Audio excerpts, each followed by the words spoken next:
అందరికీ నమస్కారం అండి. జై గురుదేవ్ దత్తాత్రేయాయ నమః. విష్ణు సహస్రనామాల్లో 114వ నామమైన ఓం వృషాకృతయే నమః అనే మంత్రానికి అర్థాన్ని విందాం. రామో విగ్రహవాన్ ధర్మః అన్నట్లు ధర్మస్వరూపుడు, ధర్మము కొరకు ఆకృతి తాల్చిన వాడైన ఆ పరమేశ్వరునకు నా నమస్కారము అని మంత్రం యొక్క అర్థం అన్నమాట.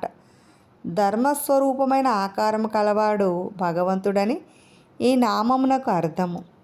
భగవంతుని స్వరూపమే ధర్మము.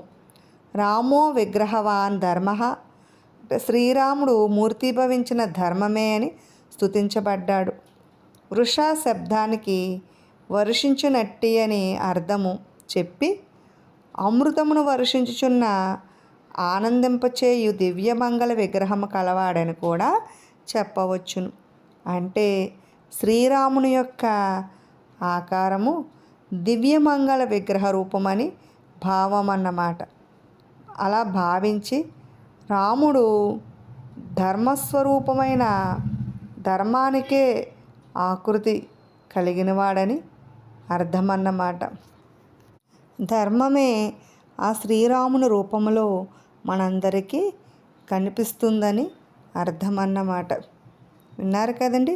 ఇటువంటి మరెన్నో ఆసక్తికరమైన విషయాల కోసం మా ఛానల్ని సబ్స్క్రైబ్ చేసుకోండి. Thanks for watching.